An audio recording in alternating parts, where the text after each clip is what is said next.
Hello, আসসালামু আলাইকুম। Doctor Abdul আল জুবাইর বলছি 4 মিনিটস ক্লিনিক্যালের পক্ষ থেকে। এক্সপ্লেইন লাইক ওয়াটার আজকের এপিসোডে আমরা ডিসকাস করব হচ্ছে কিছু সিক্রেটস অফ আলঝেইমার্স ডিজিজ। এই ডিজিজের প্যাথোফিজিওলজি কেন হচ্ছে, প্রতিটা কারণ কেন হচ্ছে, সিমটমগুলোর কারণ কি এবং এর ডায়াগনোসিস কীভাবে করব এবং এর ট্রিটমেন্ট কী দেবো, treatment actual ideal treatment protocol কী সেটা আমরা জানবো। এই ভিডিওটি আমি ফার্স্ট একবার ডিসকাস করব, দেন ভিডিওটি আরেকবার রিভিউ করব। আশা করি এরপর আলঝেইমার্স ডিজিজ নিয়ে আর কোনো কনফিউশন থাকবে না, এবং পরীক্ষার হলে যদি পোস্ট গ্রাজুয়েশনে যেহেতু আলঝেইমার্স ডিজিজ নিয়ে অনেক কোয়েশ্চেন আসে, আশা করি এরপর থেকে সবার আগে আপনি অ্যান্সার দিতে পারবেন। তো এনিওয়ে শুরু করা যাক। সিক্রেটস অফ আলঝেইমার্স ডিসকাশন করার আগে একটু জেনে নিই ডিমেনশিয়া কী। ডিমেনশিয়াকে একটা ডেফিনিশন দিয়ে প্রকাশ করা যায় না। ডিমেনশিয়া অ্যাকচুয়ালি একটা সেট অফ সিমটম। লাইক ডিমেনশিয়াতে মেমোরি লস হয়। দেখবেন যারা একটু বয়স হয়ে গেছে তাদের মেমোরি, তারা একটু আগে কী করেছে সেটা তাদের মনে নাই। তো recent memory and past memory আস্তে আস্তে ফল ডাউন করতে থাকে এবং একই সাথে তার লার্নিং প্রসেস স্লো ডাউন হয়ে যায়। এই জন্য দেখবেন যে যারা একটু বয়স হয়ে গেছে যে তারা একটা নতুন জিনিস শিখতে তাদের বেশ সময় লাগছে অথবা বেশ কষ্ট করা লাগছে। যেটা একটা ছোট্ট বাচ্চা অনেক তাড়াতাড়ি শিখে ফেলে, সেটা একজন বয়স্ক মানুষের শিখতে তার 2 থেকে 3 গুণ বেশি সময় লাগছে। দ্যাট মিন্স ডিমেনশিয়া মিন্স ভুলে যাওয়া, যে সে ভুলে যায় সে একটু আগে কী করেছে এবং তার লার্নিং প্রসেসটা স্লো ডাউন হয়ে যাওয়া।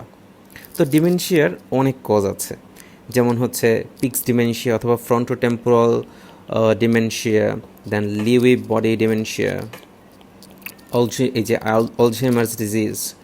তো এর ভিতর সবচেয়ে মোস্ট কমন কজ হচ্ছে আলঝেইমার্স ডিজিজ। ডিমেনশিয়ার একদম মোস্ট কমন কজ হচ্ছে আলঝেইমার্স ডিজিজ। এখন প্রশ্ন হচ্ছে আলঝেইমার্স ডিজিজটা কি? এটা হচ্ছে একটা নিউরো ডিজেনারেটিভ ডিজিজ, একটা neuro degenerative disease. That means এটার কারণে ব্রেনের যে নিউরনসগুলো সেগুলো ড্যামেজ হয়েছে। That means damage to brain cell, যে আমাদের যে ব্রেনের যতগুলো সেল আছে, প্রায় 100 বিলিয়নস অফ নিউরনস আছে, এগুলো ড্যামেজ হয়ে যায়। তো আমরা জানলাম যে ডিমেনশিয়ার একদম মোস্ট কমন কজ হচ্ছে আলঝেইমার্স ডিজিজ, এবং এটা হচ্ছে একটা নিউরো ডিজেনারেটিভ ডিজিজ যেখানে নিউরনগুলো ধ্বংস হয়ে যায়। এখন আমরা জানবো যে এটা কেন হয়। তবে এর আগে ছোট্ট একটা টিপস এবং ছোট্ট একটা ক্লিনিক্যাল ইনফরমেশন মনে রাখবেন, যদি পোস্ট গ্রাজুয়েশন পরীক্ষায় আসে যে আলঝেইমার্স ডিজিজের পেশেন্ট কী নিয়ে প্রেজেন্ট করে, তাহলে অবশ্যই যেহেতু সে যেহেতু এটা ডিমেনশিয়া, দ্যাট মিনস সে ভুলে যাবে, তার লার্নিং প্রসেস স্লো হয়ে যাবে, একই সাথে আর অনেক সিমটম থাকতে পারে। তবে মনে রাখবেন আলঝেইমার্স ডিজিজ থেকে অন্যান্য যেই ডিজিজগুলো আছে, ডিমেনশিয়ার ডিজিজ যেগুলো আছে, এগুলো ডিফারেন্সিয়েট করার একটা খুবই ইম্পর্টেন্ট পয়েন্ট যেটা প্রতিটা পরীক্ষায় আসে, সেটা হচ্ছে গিয়ে আলঝেইমার্স ডিজিজে memory changes first then behaviour. That means আগে তার মেমোরি চেঞ্জ হবে, তার মেমোরি আগে সে ভুলে টুলে যাবে, তার মনে রাখতে পারছে না, দেন হচ্ছে গিয়ে তার বিহেভিয়ারে চেঞ্জ আসবে। এটা কিন্তু খুবই important, that memory changes first then behaviour. Okay, then আমরা এখন ডিসকাস করবো হচ্ছে এটার কারণ কি, প্যাথোফিজিওলজি। দেখতে অনেক বিদঘুটে মনে হচ্ছে, বাট খুব ইন্টারেস্টিং একটা একটা প্যাথোফিজিওলজি। সরি, বানানটা ভুল লিখছি, ওয়াও। ওকে, তো ফার্স্টে এটা হচ্ছে একটা নিউরন। এই নিউরনের একজন ডেনড্রাইট সবই আছে। নিউরোনাল যেই সেল মেমব্রেন, এটাকে আমি এখানে এঁকেছি। নিউরনাল সেল মেমব্রেনের মাঝে একটা প্রোটিন থাকে যেটার নাম হচ্ছে অ্যামাইলয়েড প্রিকারসর প্রোটিন। এটা এক ধরনের প্রোটিন, অ্যামাইলয়েড প্রিকারসর প্রোটিন। এখন কেউ কোয়েশ্চেন করতে পারেন যে এটা কেন আছে, এটার কাজ কি? এটার কাজ জানা যায়নি, তবে ধারণা করা হয় যে এটা সিন্যাপস ফরমেশনে হেল্প করে এবং এটার কিছু অ্যান্টিমাইক্রোবায়াল কিছু ফিচার্স আছে। তো এনিওয়ে, একটা নিউরনের একটা সেল মেমব্রেনে কিছু অ্যামাইলয়েড প্রিকারসর প্রোটিন নামে কিছু প্রোটিন আছে যেগুলো সিন্যাপস ফরমেশনে সাহায্য করে নিউরনে। তো এখন যেহেতু এগুলো প্রোটিন, এগুলো প্রতিনিয়ত এগুলো ইউজ হচ্ছে, প্রতিনিয়ত ব্রেকডাউন হচ্ছে, প্রতিনিয়ত নতুন করে তৈরি হচ্ছে, এটা ইউজ হচ্ছে, ব্রেকডাউন হচ্ছে, আবার নতুন করে রিসার্কুলেট হয়ে নতুন করে আসছে। তো সবসময় যেই সার্কুলেশনে এটা ভেঙে ভেঙে যেসব ফ্র্যাগমেন্টস যায় সেগুলো নর্মালি সলিউবল, কিন্তু যদি কোনো কারণে কোনো জেনেটিক অথবা যে কোনো এনভায়রনমেন্টাল কারণে যদি এই ফ্র্যাগমেন্টগুলো ইনসোলেবল হয়ে যায় তখন তাদেরকে আমরা বলি অ্যামাইলয়েড বিটা ফ্র্যাগমেন্টস। ওকে, তাহলে দ্যাট মিন্স যে আমাদের এই যে নিউরাল সেল মেমব্রেনের মাঝে আছে একটা প্রোটিন, নাম হচ্ছে অ্যামাইলয়েড প্রিকারসার প্রোটিন। এগুলো ইউজ হচ্ছে, ব্রেকডাউন হচ্ছে, নতুন করে আসতেছে, কিন্তু এই নর্মাল সাইকেলে যদি হ্যাম্পার্ড হয় কোনো কারণে তখন এই ফ্র্যাগমেন্টগুলো কী তৈরি করে? অ্যামাইলয়েড বিটা তৈরি করে। এই অ্যামাইলয়েড বিটা একটা হিসেবে যদি থাকতো তাহলে কোনো সমস্যা ছিল না, কিন্তু হয় কি যে এই অ্যামাইলয়েড যে বিটা এগুলো করে কি একসাথে ক্লগড হয়ে যায়, এগুলো একসাথে এরকম করে প্ল্যাক তৈরি করে, বিভিন্ন জায়গা থেকে বিভিন্ন নিউরন থেকে অ্যামাইলয়েড বিটা বিটা এসে এরকম প্ল্যাক তৈরি করে একটা। এই প্ল্যাকগুলো এসে যদি আলাদাভাবে থাকতো তাহলেও কোনো সমস্যা ছিল না যে হ্যাঁ আমরা একা একা ঘুরতেছি। এগুলো করে কি এই যে একটা নিউরন আর এই যে একটা নিউরন তাদের ভিতর যে সিন্যাপস, এই যে এই জায়গাটা ওরা এসে করে কি এই জায়গাটা এসে জমাট বাঁধে, এখানে এসে তারা আটকে থাকে। এতে কি সমস্যা হয়? এতে সমস্যা হচ্ছে যেটা যে এই নিউরন থেকে এই নিউরনে যে একটা ইম্পালস যে যাইতো, নর্মাল যে ইম্পালস, এটা এখন যেতে পারতেছে না বা অল্প যাচ্ছে, স্লোড ডাউনস। দ্যাট মিন্স যে আমার ধরেন এই যার আলঝেইমার্স ডিজিজ হয়েছে তার একটা নিউরোনাল যে একটা মেমোরি, তারে বললাম যে আপনি কি আজকে সকালবেলা খেয়েছেন? সে বলল কি খেয়েছি কি না, হ্যাঁ খেয়েছি। দ্যাট মিন্স তার মনে করতে পারছে না, তার মনে করতে সমস্যা হচ্ছে। এইটাই হচ্ছে একটা কারণ যে তার নিউরন এখানে কিন্তু মেমোরি ডিপোজিট করা আছে, সে সকালে খেয়েছে, বাট এই যে অ্যামাইলয়েড প্লাগগুলো এখানে জমা হচ্ছে, দ্যাট মিন্স দ্যাটস ওয়াই তার নিউরনাল যে ইম্পালস সেটা এই নিউরন থেকে এটাতে পাস হচ্ছে না। দ্যাট মিন্স তার হচ্ছে গিয়ে সমস্যা হচ্ছে মেমোরাইজ করতে। That's the pathophysiology. এই কারণে আলঝেইমার্স ডিজিজে মেমোরি ইম্পেয়ারমেন্ট এবং সমস্ত মেমোরি ইম্পেয়ারমেন্ট নর্মালি এই কারণটাতেই হয়। একই কারণে প্রতিটা নিউরনেই হয় কি অ্যামাইলয়েড প্লাগগুলো জমা থাকে মাঝখানে এসে, এই জন্য নিউরনাল ইম্পালসগুলো তখন আর এখানে যেতে পারে না, বাধাগ্রস্ত হয়। That means slowed memory. Okay, তো প্যাথোফিজিওলজিতে এই যে আলঝেইমার্স ডিজিজের প্যাথোফিজিওলজির একটা মেইন কারণ হচ্ছে অ্যামাইলয়েড প্ল্যাক ফর্মেশন। অ্যামাইলয়েড প্ল্যাক ফর্মেশন, এবং এটা হচ্ছে বিটা অ্যামাইলয়েড বিটা। এবং এই যে প্ল্যাকগুলা নর্মালি নিউরনের মাঝখানে জমা হওয়ার সাথে সাথে তারা কি করে, তারা একই সাথে ব্লাড ভেসেলের গিয়েও গায়ে গিয়েও এরকম করে জমা হতে পারে।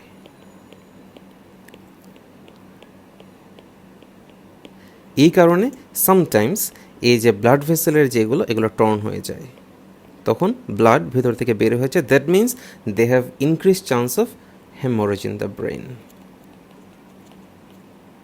এই অ্যামাইলয়েড প্লাগটা কত কিছু করলো, নিউরনের মাঝখানে এসে জমা হলো, আবার ব্লাড ভেসেলের গায়ে এসেও গিয়ে জমা হলো, এবং সেখানে সাসেপ্টেবিলিটি two haemorrhagic stroke.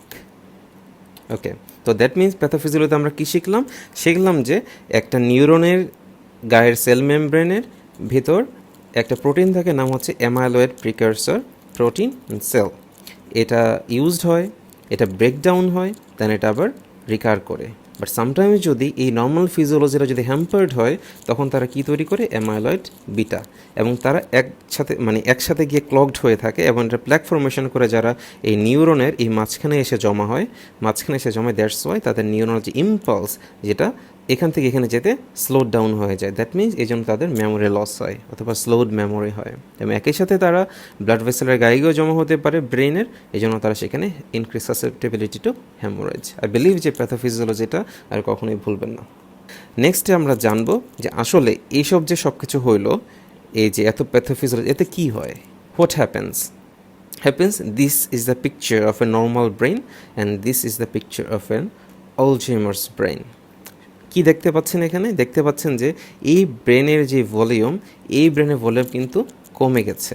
That means it is an atrophied brain. Alzheimer's ডিজিজে ব্রেনের অ্যাট্রফি হয়। এই অ্যাট্রফিড ব্রেন আর কোথায় দেখতে পাওয়া যায়? যারা ক্রনিক অ্যালকোহলিজম, যারা সবসময় 30 থেকে 40 বছর ধরে অ্যালকোহল ড্রিঙ্ক করে আসতেছে, দ্যাটস ওয়াই তাদের ব্রেনে অ্যাট্রফি হয়ে যায়, অ্যাট্রফিড ব্রেন। আলঝেইমার্স ডিজিজেও কিন্তু অ্যাট্রফিড ব্রেন। এই যে দেখতে পাচ্ছেন যে এগুলো হচ্ছে জাইরাস,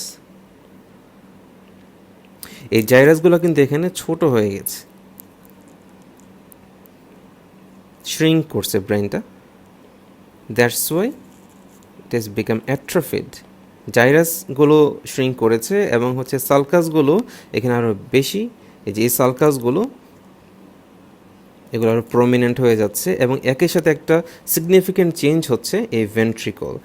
এই অ্যাট্রফি হওয়ার কারণে ব্রেনের যে ভেন্ট্রিকল যেখানে সিএসএফ থাকে এটার ভলিউম কিন্তু বেড়ে গিয়েছে। সো অ্যাট্রফি হওয়ার কারণে ব্রেনের সাইজ কমে গিয়েছে, জাইরাসগুলো শ্রিঙ্ক করেছে, সালকাইগুলো আরও ডিপলি ঢুকেছে এবং হচ্ছে ভেন্ট্রিকলগুলো আরও প্রমিনেন্ট হয়ে গেছে। দেন একটা কোশ্চেন আসে যে সবার কি অ্যালঝেইমার্স হয়? না, সবার হয় না। তাহলে তার হচ্ছে আমার কেন হচ্ছে না, অথবা তার হচ্ছে ওই পেশেন্টের কেন হচ্ছে না?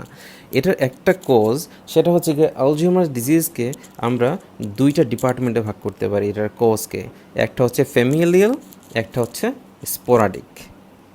ফ্যামিলিয়াল কোজ 15%, যে 15% কোজে কারো যদি ফ্যামিলিয়াল অ্যালঝেইমার্স ডিজিজ থাকে তাহলে তার পরবর্তী জেনারেশনের হতে পারে। সেকেন্ড কজ যেটা হচ্ছে এটা স্পোরাডিক, সেটার কোজ নর্মালি আমরা জানি না, দ্যাট মিনস ইডিওপ্যাথিক। এটা এনভায়রনমেন্টাল কিছু জেনেটিক কজে হতে পারে। জেনেটিক্স কী কজে হতে পারে? জাস্ট লাইক ডাউন সিনড্রোমের পেশেন্টদের অ্যালঝেইমার্স ডিজিজ হওয়ার সম্ভাবনা বা সাসেপ্টেবিলিটি খুবই বেশি। সো অ্যালঝেইমার্স ডিজিজের দুইটা কজোলজিতে আছে familial and sporadic. Familial 15%, rest of then is sporadic. Main cause কি? Environmental and genetics. জেনেটিক্সের মধ্যে কী কোজ হতে পারে? ডাউন সিনড্রোমের পেশেন্টদের সাসেপ্টেবিলিটি বেশি। এখন আমরা কথা বলবো প্রেজেন্টেশন নিয়ে, যে অ্যালঝেইমার্স ডিজিজের পেশেন্ট কী নিয়ে প্রেজেন্ট করবে। নর্মালি যেসব পেশেন্ট আপনার কাছে আসবে তারা নর্মালি সবাই ওল্ড এজ, গ্রেটার দেন 65 ইয়ার্সে অ্যালঝেইমার্স ডিজিজের সিমটমগুলো আস্তে আস্তে প্রমিনেন্ট হতে শুরু করে। তো এটাকে যদি আমরা বারে কল্পনা করি তাহলে ফার্স্টে নর্মালি কোনো পেশেন্ট অ্যাসিমটমেটিক থাকতে পারে, কোনো সিমটমলেস থাকতে পারে। দেন যত ডিজিজটা আরও বেশি অ্যাডভান্স লেভেলে যাবে, আর্লিয়ার যে সিমটম সেটা হচ্ছে মেমোরি লস। আমি আগেই বলেছি, এটা কিন্তু অবশ্যই মনে রাখবেন যে memory loss is the first symptoms and behavioural change is the last symptom. That means আগে মেমোরি লস হবে এবং অ্যাট লাস্ট বিহেভিয়ারাল চেঞ্জ হবে। মেমোরি লসটা কীরকম হয়? প্রথমত তার মেমোরি স্লোড ডাউন হয়ে যাচ্ছে, স্লোড হয়ে যাচ্ছে, সে মনে করতে পারছে না। প্রথম দিকে তার রিসেন্ট মেমোরিগুলো সে হারাবে এবং আলটিমেটলি তার যে লং টার্ম, যে আগের যে মেমোরিগুলো সেগুলোও হারাবে। রিসেন্ট মেমোরি কীরকম? যদি আপনি থেকে জিজ্ঞেস করেন যে আপনি কি সকালে ব্রেকফাস্ট করেছেন, তখন সে অনেকক্ষণ ভাববে, এরকম করবে। তারপর হচ্ছে গিয়ে তখন সে হয়তো ভুলেই যাবে সে সকালে ব্রেকফাস্ট করেছে কি করে নাই। So first is memory loss. আস্তে আস্তে সে রিসেন্ট মেমোরি হারানো ছাড়া সে আগের, তার যে আগে বিগত বছরে সে কী কী করেছে সেগুলো ভুলে যাওয়া আস্তে আস্তে শুরু করবে। Then second option is language deficit. তার আস্তে আস্তে সে শব্দ খুঁজে পাবে না তার কথা বলার জন্য। যদি তাকে আপনি জিজ্ঞেস করেন আপনি সকালে ব্রেকফাস্ট করেছেন, সে অনেকক্ষণ ধরে চিন্তা ভাবনা করবে। সে বলবে হ্যাঁ আমি সকালে, সে ভুলে যাবে যে এরপরে সে কী বলবে। সে যে ব্রেকফাস্ট শব্দ সে সেটাও ভুলে যেতে পারে। অথবা যদি তাকে জিজ্ঞেস করেন আপনি সকালে ব্রেকফাস্ট কী দিয়ে করেছেন, সে যদি ডিম দিয়ে করে থাকে তবুও সে এই ডিম শব্দটা সে মনে করতে পারবে না। এবং আলটিমেটলি এই ল্যাঙ্গুয়েজ ডেফিসিটটা আলটিমেটলি রূপান্তরিত হবে অ্যাফেশিয়াতে। সে একসময় কথাই হয়তো বলতে নাও পারতে পারে। দেন ফার্স্টে মেমোরি লস হবে, ল্যাঙ্গুয়েজ ডেফিসিট হবে, দেন কনফিউশন, দেন ডিসঅরিয়েন্টেশন। এই দুইটা জিনিস খুবই খারাপ। যদি পেশেন্ট কনফিউজন ডিসঅরিয়েন্টেড হয়ে যায় তখন সে নিজেকে হার্ম করতে পারে, সে জানবে না সে কী করতেছে। That means patient can harm himself. At last behavioural চেঞ্জে তার social and familial behaviour change হয়ে যাচ্ছে। সে সবার সাথে বাজে আচরণ করছে, সে কার সাথে কী বলছে কিছুই মনে রাখতে পারছে না। সো পেশেন্ট প্রেজেন্ট করবে কী নিয়ে? Normally old age patient, greater than 65 years old. Patient থাকবে অ্যাসিমটোমেটিক, ফার্স্টে memory loss, then language deficits, then confusion, then disorientation, then behavioural change. ফার্স্টে মেমোরি লস হবে, বিহেভিয়ারাল চেঞ্জ হবে। ওকে, তো এখন আমরা চলুন যে কীভাবে এটাকে কনফার্মেটরি ডায়াগনোসিস করব। তো ডায়াগনোসিসের জন্য অবশ্যই এটা হচ্ছে সোলি একটি ক্লিনিক্যাল ডায়াগনোসিস। তার সিমটম শুনে আপনাকে ডায়াগনোসিস করতে হবে। তবে আমরা কিছু অ্যাডজাংটিভ যেই ডায়াগনস্টিক টেস্ট সেটা করতে পারি। এমআরআই করতে পারি, ব্রেনের এমআরআই করলে একটু আগে বলেছিলাম যে কী আসবে, এমআরআই করলে আসবে হচ্ছে একটা জেনারেলাইজড একটা অ্যাট্রফির একটা ব্রেন আসবে। আচ্ছা, এবং এই এমআরআই এর মাধ্যমে অন্যান্য ডিজিজ যেগুলো সেগুলো হয়তো যেমন অ্যাবসেস যদি থাকে, অ্যাবসেসের কারণে হয়ে থাকে এরকম সিমটম বা কোনো টিউমার, তাহলে হচ্ছে গিয়ে সেটা ডায়াগনোসড হবে। এবং তবে এই এই সেগমেন্টটা হচ্ছে শুধুমাত্র পোস্ট গ্রাজুয়েশনের জন্য, যে একটা টেস্ট আছে, নাম হচ্ছে এইচএমপিএও টেস্ট। এটা দ্বারা নর্মালি অন্যান্য ডিমেনশিয়া থেকে আলঝেইমার্স ডিজিজ পৃথক করা যাবে। এইচএমপিও মানে কি? এইচএমপিও মানে হচ্ছে hexamethylpropyleneamine oxime. Hexamethylpropyleneamine oxime. Hexamethylpropyleneamine oxime single proton emission computed tomography. Single proton emission computed tomography, SPECT. So এই দুইটা শব্দ একটু মনে রাখবেন, এইচএমপিও অ্যান্ড স্পেক্ট। এটা দ্বারা আমরা অন্যান্য যে ডিমেনশিয়া, যেমন পিক্স ডিমেনশিয়া, লিওবেরি ডিমেনশিয়া থেকে আমরা পৃথক করতে পারি। এইচএমপিও অ্যান্ড স্পেক্ট। অ্যান্ড আরেকটা টেস্ট আছে, এটাও পোস্ট গ্রাজুয়েশনের জন্য, সেটা হচ্ছে mini mental state examination. Mini mental state examinations. তো ফার্স্টে আমাদের তার ডায়াগনোসিস কী করে করবো? ডায়াগনোসিস করবো হচ্ছে ফার্স্টে ক্লিনিক্যালি ডায়াগনোসিস করবো, তার সিমটম শুনবো অ্যালঝেইমার্সের মতো কিনা। এমআরআই ব্রেন করবো to rule out other pathologies. Mini mental state examination করতে পারি, এবং hexamethylpropyleneamine oxime test করতে পারি with single proton emission computed tomography, এই টেস্টের মাধ্যমে। Okay, then let's go to treatment. Alzheimer's ডিজিজের treatment, first line and second line কিছু ড্রাগ আছে। ফার্স্ট লাইনে আমরা দিব কিছু ইনহিবিটরস, এসিটাইলকোলিনেস্টারেজ ইনহিবিটর কিছু ড্রাগ দেবো। কী কী আছে? ফার্স্ট লাইন ট্রিটমেন্টে আমরা দিতে পারি ডোনেপেজিল, গ্যালান্টামিন, রিভাস্টিকমিন। নাম তিনটা যেন মনে থাকে, donepezil, galantamine, rivastigmine. Donepezil, galantamine, rivastigmine. Second line drug হচ্ছে মেমান্টিন। এটা হচ্ছে একটা এনএমডি রিসেপ্টর অ্যান্টাগনিস্ট। সো যদি কোনো আলঝেইমার্স ডিজিজের পেশেন্ট আসে, তো আমরা ফার্স্ট লাইন ড্রাগ দেবো কি? Donepezil, galantamine and rivastigmine. And second line drug হচ্ছে NMD receptor antagonist, just like memantine. Okay, তো আমরা জানলাম যে প্যাথোফিজিওলজি, ডায়াগনোসিস, ট্রিটমেন্ট। তো একটু রিভিউ করি তাহলে। আলঝেইমার্স ডিজিজ কি? আলঝেইমার্স ডিজিজ হচ্ছে একটা নিউরো ডিজেনারেটিভ ডিজিজ, যেখানে ব্রেইনের অ্যাট্রফি হয়, ব্রেনটা শ্রাঙ্ক হয়ে যায়, আগের থেকে ছোট হয়ে যায়। প্যাথোফিজিওলজি কি বলেছিলাম? যে ব্রেইনের আমাদের নিউরনের যে নর্মাল যে সেল মেমব্রেন, সেখানে একটা প্রোটিন আছে, এর নাম ছিল কি মনে আছে? Amyloid precursor protein. এগুলো নর্মালি ইউজ হয়, ব্রেকডাউন হয়, আবার হচ্ছে গিয়ে এটা রিকার করে। কিন্তু সামটাইমস যদি নর্মাল ফিজিওলজি ব্রেকডাউন হয়, তখন সে একটা মেটেরিয়াল অথবা একটা প্রোডাক্ট ফর্মেশন করে, নাম হচ্ছে বিটা অ্যামাইলয়েড বা অ্যামাইলয়েড বিটা। এবং সেগুলো করে কি? নিউরনের মাঝে মাঝে গিয়ে এরকম প্ল্যাক ফর্মেশন করে। দ্যাটস ওয়াই নিউরনাল ইম্পালস আর সেখানে যেতে পারে না, অথবা স্লো ডাউন হয়ে যায়, আস্তে আস্তে গতি কমে যায়। That is the way how Alzheimer's disease develops. And sometimes these beta amyloid plaques can be stuck around the blood vessels around the brain, and this can make the vessels rupture and causes hemorrhage. So this is the pathophysiology. And এখানে কি হয় আমি আগেই বলেছি যে ব্রেইনটা normally অ্যাট্রফিড হয়ে যায়। দুইটা কোজ, একটা হচ্ছে আলঝেইমার্স ডিজিজের দুটো কোজ, একটা হচ্ছে ফ্যামিলিয়াল অ্যান্ড একটা হচ্ছে স্পোরাডিক। ফ্যামিলিয়াল হচ্ছে 15% অ্যান্ড স্পোরাডিক হচ্ছে গিয়ে কী কী কোজ ছিল নর্মালি আমরা জানি না, তবে ধারণা করা হয় এনভায়রনমেন্টাল কিছু ফ্যাক্টর, জেনেটিক কিছু factor, just like down syndrome এর জন্য দায়ী। প্রেজেন্টেশন কি? নর্মালি পেশেন্ট কী হইতে পারে? পেশেন্ট অ্যাসিমটোমেটিক থাকতে পারে, পেশেন্টের মেমোরি লস হবে, দেন মেমোরি লসের পাশে তার ল্যাঙ্গুয়েজ ডেফিসিট হবে, তার কনফিউশন হবে, সে ডিসওরিয়েন্টেড হয়ে যাবে, আর ultimately behavioural change. The first one is memory loss, the second and the last one is behavioural change. Remember this as I am saying it again and again. Then treatment and একে diagnosis কী করে করবো? Clinical and একের সাথে MRI. আচ্ছা, and treatment কী দিব? Treatment দিব হচ্ছে ফার্স্ট লাইন হচ্ছে এস inhibitors, just like donepezil, rivastigmine and galantamine. আবার বলুন, মনে মনে বলুন যে donepezil, rivastigmine and galantamine, and second line হচ্ছে memantine. So that's all for today. This is the end of today's video. আশা করি যে অলজিমার্স ডিজিজ নিয়ে আর কোনো কোয়েশ্চেন থাকবে না, তবে পরীক্ষার যে কোনো কোয়েশ্চেন অথবা যে কোনো জানার জন্য ক্লিনিক্যাল কোয়েশ্চেন আস্ক করতে পারেন, অবশ্যই কমেন্ট বক্সে জানাবেন. আর আমাদের সবগুলো ভিডিও, আগের যতগুলো ভিডিও এবং এক্সপ্লেন লাইক ওয়ার্ডের সবগুলো ভিডিও একসাথে খুঁজে পেতে উপরে সার্চ বক্সে 4 মিনিটস ক্লিনিক্যাল লিখে সার্চ দেবেন.